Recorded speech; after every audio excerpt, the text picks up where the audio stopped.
Sən nəğmələrimə səbəb olan adam, dağların yerindən oynadan sevdam. Baş tacım alır yazım göz bəbəyim, şahsən ol mən onsuzlam atam sənə.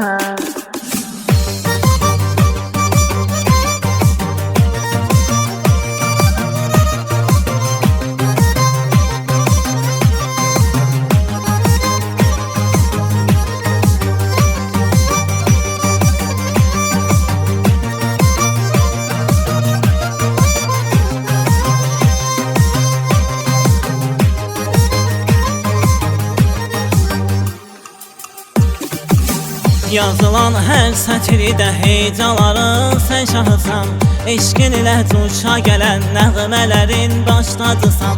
Ver qərar ölüm qalım, qollarında məst olum, damarda axan qanım, işıqlı dünya manurum. Sən nəğmələrimə səbəb olan adam, dağları yerindən oynadar sevdam. Baş tacım alın yazım göz bəbəyim, şahsən ol mən onsuzlam atam sən.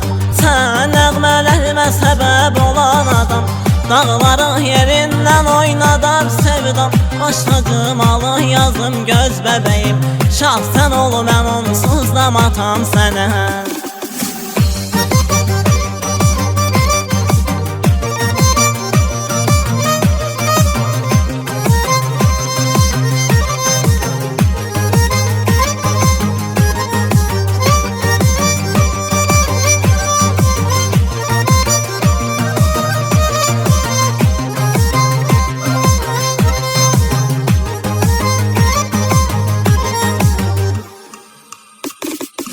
Sığmaz ürəyim köksə adın hansı yerdə gəlsə, olmasan mənasını itirər həyat gözlərində. Gecə gündüz diləyim vardı uca Allahdan, sən çəkən dərddən ağrı mənə gətirsin ulu yaradan. Olmasan mən ölərəm buna əminəm, sevgi dəryasında batsam gəminə. Alaram qəmini özüm çəkərəm, şahsən ol mən onsuzlam atam sənə. Olmasan mən ölərəm buna əminəm, sevgi dəryasında batsam gəminə. Alaram qəmini özüm çəkərəm, şahsən ol mən onsuzlam atam sənə.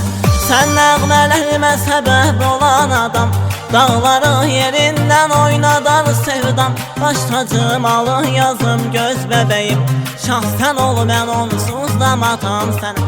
Sən nəğmələrimə səbəb olan adam, dağları yerindən oynadar sevdam. Baş tacım alın yazım göz bəbəyim, şahsən ol mən onsuzlam atam sənə.